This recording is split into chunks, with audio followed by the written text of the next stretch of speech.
18 y ya tenemos en la línea telefónica a el maestro Benito Solís, economista del Financiero, a quien saludamos con mucho gusto. ¿Cómo está? Muy buenos días.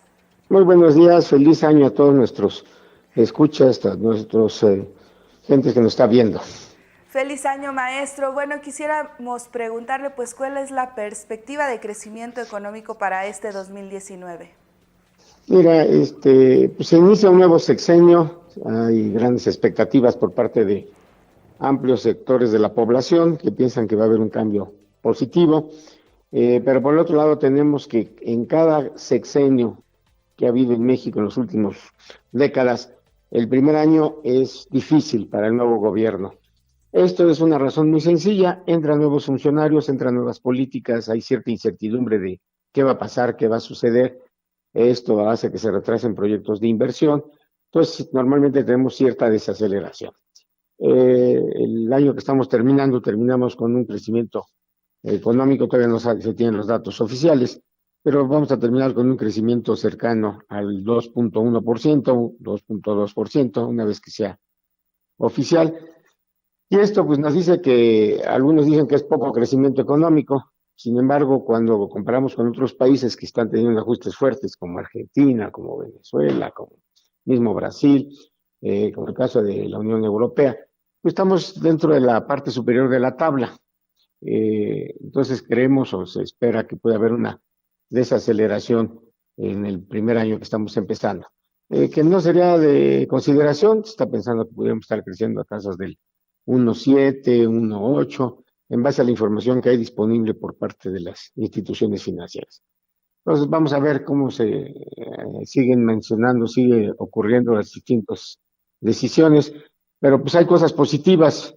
Entre los aspectos positivos que se ha visto, que ha sucedido ahorita, primero ya existe una buena comunicación del Poder Ejecutivo y del Poder Legislativo.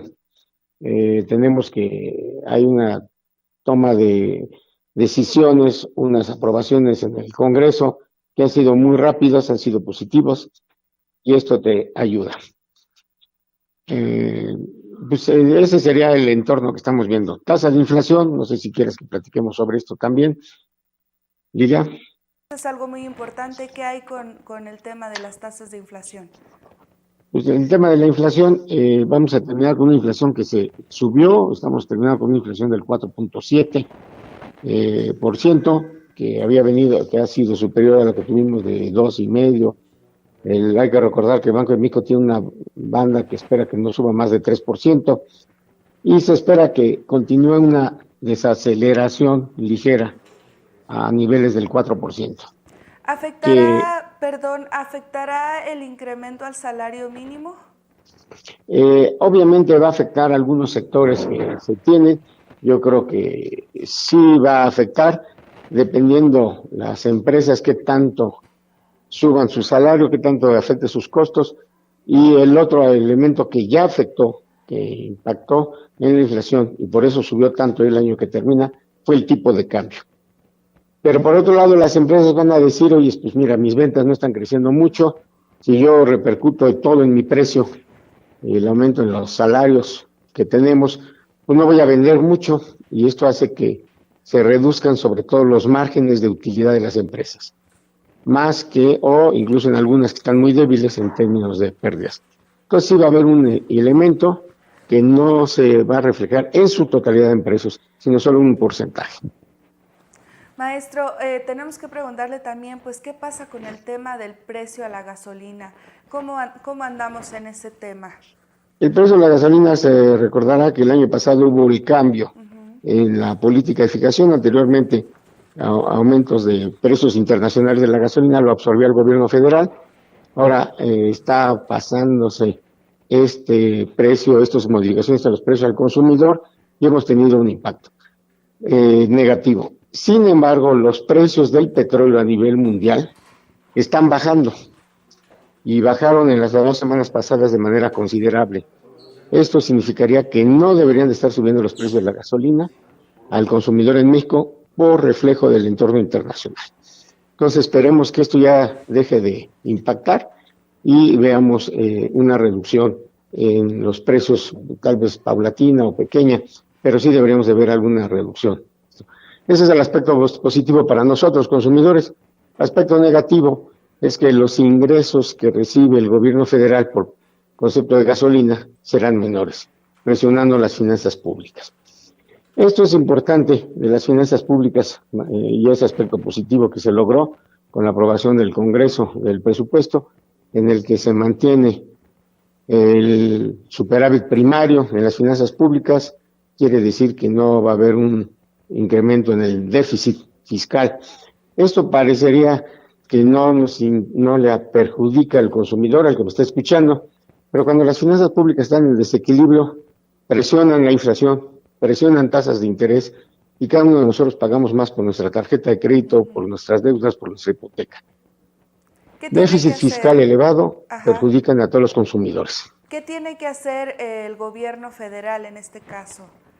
El gobierno federal es ser positivo en el aspecto en continuar la política de lucha contra la corrupción, manejar bien sus finanzas públicas, tener gente positiva, gente experta en las distintas áreas que hay del gobierno, que sepan bien de administración pública, que sepan cómo ser más eficientes.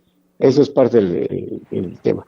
Y el otro tema sería no derrochar recursos en proyectos que no sean útiles que no sean productivos, que no sean rentables. Hay que hacer una correcta evaluación de los distintos proyectos que se tienen, cancelar los que no sean positivos y seguir en esos proyectos que estén funcionando y que sean correctos para la economía mexicana. Entonces, todos estos recortes que se hicieron a diferentes rubros del gobierno, pues sí están sirviendo, están yéndose por la vía correcta.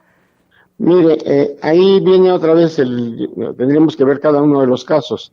En algunos casos, obviamente hay que reducir, se pueden hacer cosas con menos gente, con menos recursos, es correcto, pero hay que tener mucho cuidado de no reducir el presupuesto, el gasto en áreas que son relevantes. En el gobierno tiende a suceder mucho que en cierto año, en cierto momento, había un problema, por decir un ejemplo, de evacuación de ciertos sectores porque hubo inundaciones o volcanes, y se lleva gente para allá, se contrata gente, que es muy necesaria en ese momento.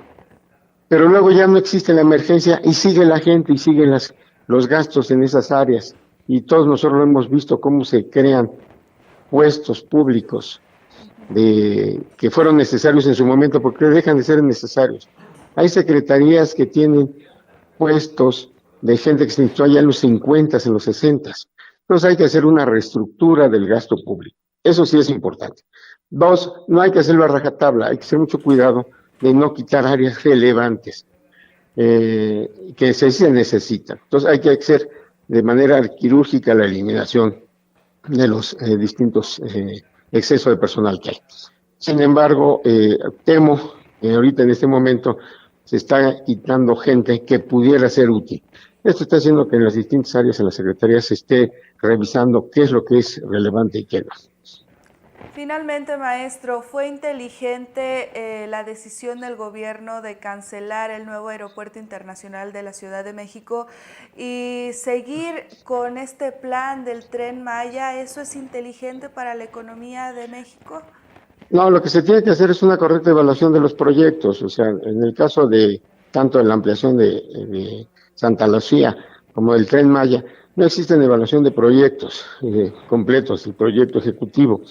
Hay que hacerlo, hay que terminarlo. Creo que es bueno evaluar proyectos y ver cuáles son convenientes y cuáles no. En este caso de los dos, es necesario evaluar correctamente. Para el caso del aeropuerto de la Ciudad de México, es un costo que va a tener que pagar toda la sociedad por haber cancelado este proyecto y esperemos que los beneficios que se logren sean superiores a los costos en los que está cayendo. Bueno, maestro Benito Solís, economista del Financiero, le agradecemos mucho pues estos minutos aquí en Contacto Informativo. Pues muchísimas gracias y le deseo a los que nos están escuchando, nos estén oyendo, que consigan trabajando por el bien de nuestro país. Muchísimas gracias. Muchas gracias. Bueno, pues ahí lo tiene un poco de la perspectiva económica que hay para este 2019.